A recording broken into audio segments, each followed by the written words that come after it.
Bismillahirrahmanirrahim. Syarat-syarat sahnya sholat Jumat, ya. Syarat sahnya sholat Jumat di sini disebutkan yang pertama adalah qaryah, ya. Qaryah perkampungan di desa atau di kota, ya. Sehingga sholat Jumat tidak sah apabila dikerjakan di tempat peristirahatan selama perjalanan atau di padang gembalaan yang tidak ada penduduk tetapnya. Karena sholat Jumat pada masa Rasulullah SAW tidak dikerjakan kecuali di kota atau di desa. Dan beliau tidak menyuruh penduduk yang berpindah-pindah tempat tinggalnya, ya, orang yang nomaden begitu ya, supaya mendirikan sholat Jumat. Dan juga tidak ada riwayat yang menerangkan bahwa beliau pernah mendirikan sholat Jumat di tengah perjalanan.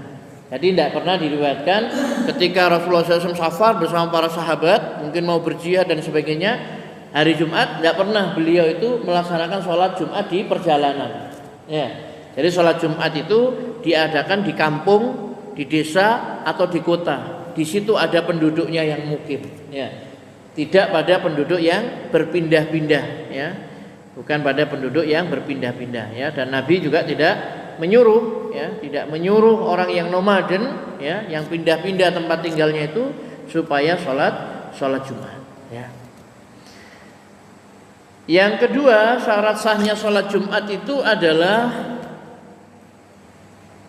di masjid, ya.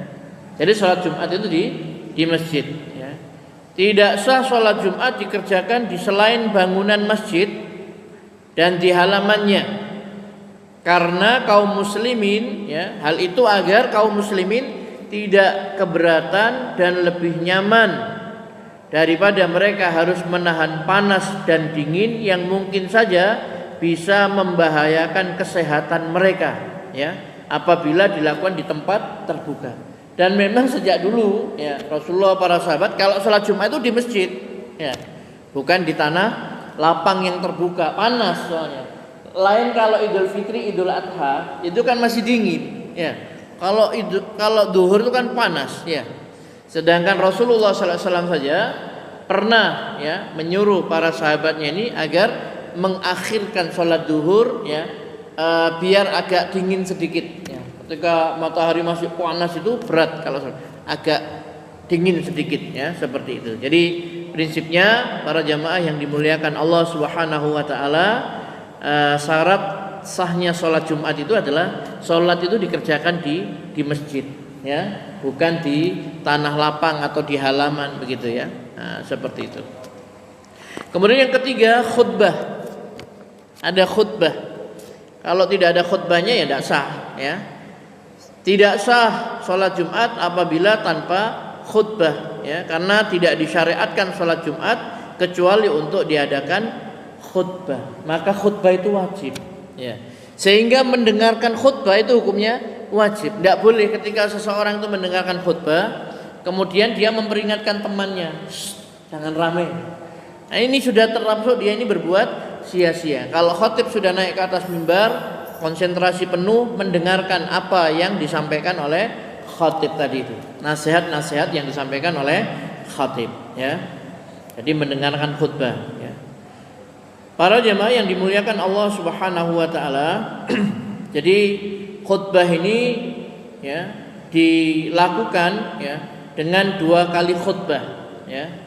Jadi khutbahnya 2 kali karena Rasulullah sallallahu alaihi wasallam melaksanakan khutbah Jumat itu adalah 2 kali, ya. Dan ini adalah pendapat mayoritas ulama, ya, yaitu Syafi'iyah, ya, ulama-ulama Syafi'iyah, Malikiyah dan Hambali, ya, seperti itu.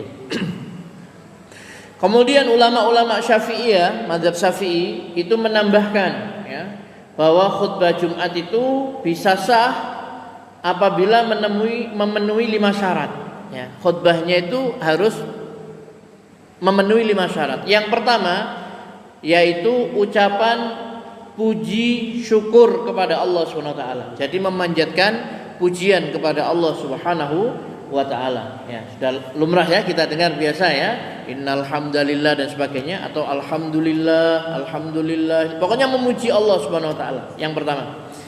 Yang kedua adalah sholawat kepada Rasulullah sallallahu alaihi wasallam. Dalam khutbah itu setelah memuji Allah ada sholawat ya kepada Nabi sallallahu alaihi wasallam. Yang ketiga ada wasiat takwa ya, ada wasiat takwa ya. Jadi 3 syarat yang pertama ini merupakan syarat ya dalam 2 khutbah sekaligus, memuji Allah, bersolawat, kemudian wasiat takwa ya. Kemarin saya sempat ditegur, saya biasanya 2 kali berwasiat takwa itu, maksudnya pada khutbah yang pertama kemudian duduk, setelah itu khutbah yang kedua ya.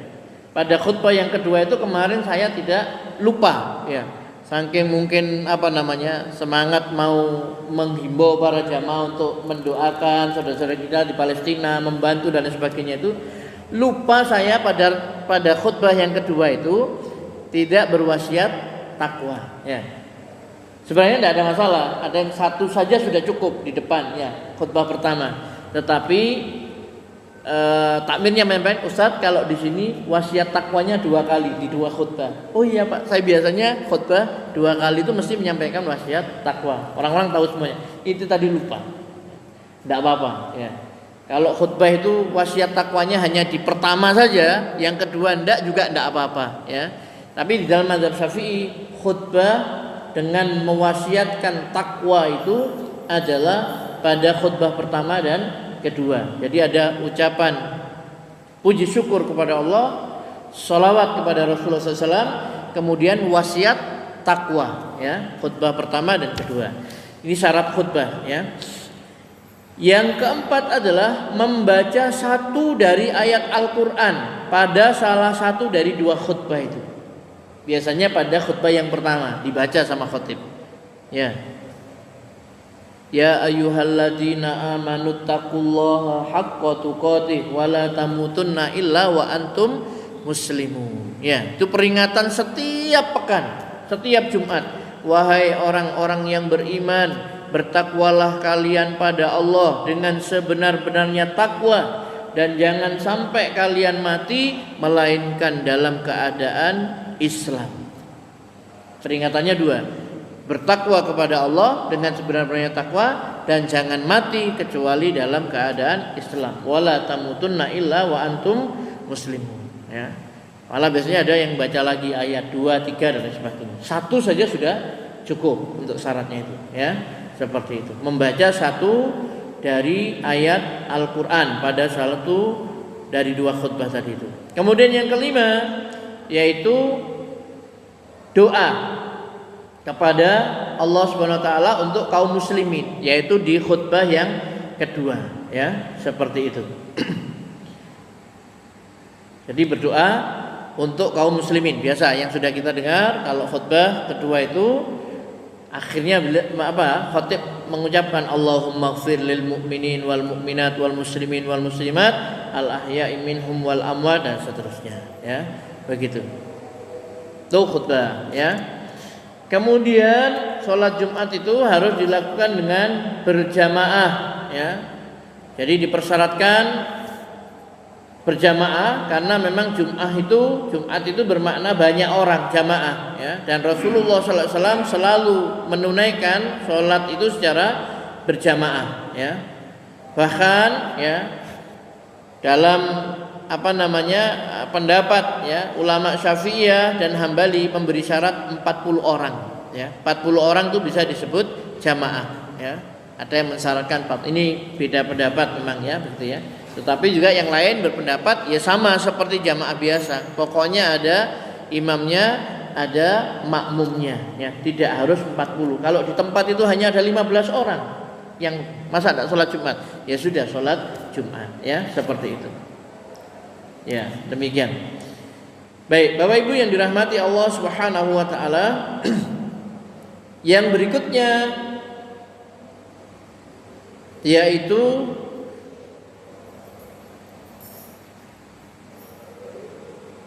jamaah Jumat ini ya mendapatkan izin dari khalayak ramai, ya, yang menyebabkan sholat Jumat itu masyhur atau tersiar, ya. Sehingga apabila ada seorang yang sholat di benteng atau istananya, dia menutup pintu-pintunya dan melaksanakan sholat bersama anak buahnya saja, maka sholat Jumatnya tidak sah, ya. Dalil dari hal ini adalah karena diperintahkan adanya panggilan untuk sholat Jumat, ya.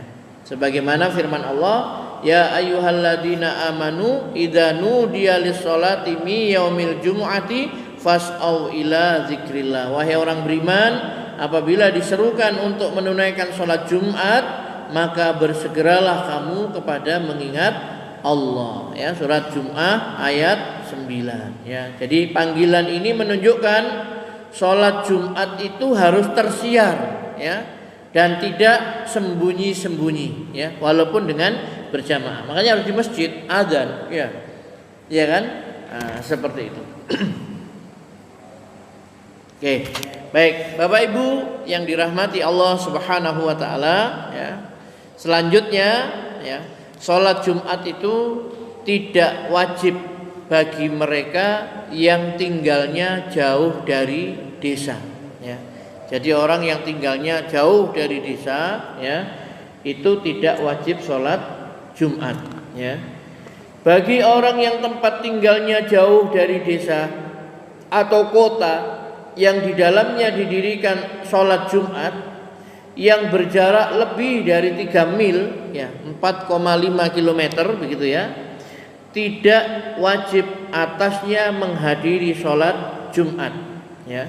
Rasulullah SAW bersabda, al-jumu'atu ala man sami'an nida. Menghadiri sholat Jumat itu wajib bagi orang yang masih mendengar azan, ya. Sedangkan sesuai adat kebiasaan, suara azan itu bisa terdengar sampai sejauh 3 mil, 4,5 km. Ya, itu kalau enggak pakai anu Pak, ya, enggak pakai pengeras, ya. Kalau dulu kan naik ke atas menara, kemudian dia berteriak, ya, mengumandangkan azan dengan suara yang lantang, itu umumnya terdengar sampai sejauh 3 mil. Ya. Jadi sholat Jumat itu wajib bagi yang mendengar azan. Tapi kalau sekarang ini mau lari kemana? Di sini azan, kedengaran sampai sana. Sana enggak dengar, dari sana kena azan. Allah dengar semuanya sekarang. Kita di kota ini wajib, ya. Ini kalau misalkan di satu tempat mungkin, ya, di satu pulau yang masih sepi begitu, ya, ada satu perkampungan terdiri dari mungkin 50 kakak azan begitu, ya. Kemudian yang satu ini jauh tidak terdengar azan itu, jauh, susah untuk ke sana, maka dia tidak wajib, ya. Tapi kalau hanya Malang, Kedung Kandang, Sawu Jajan, ini kena semua ini, ya. Saya yakin mendengar azan semuanya, ya. Seperti itu. Kecuali tidak tahu kalau di pedalaman Papua, Irian Jaya dan sebagainya itu kan kampung-kampungnya kelompok di satu tempat, nanti setelah itu hutan-hutan lagi, ya, jauh jaraknya, itu tidak apa, ya, seperti itu. Yang tidak mendengarkan azan, ya, seperti itu. Jadi agama itu mudah, diberikan keringanan oleh Allah Subhanahu wa taala. Jadi menghadiri sholat Jumat itu wajib bagi orang yang masih mendengar azan, ya, seperti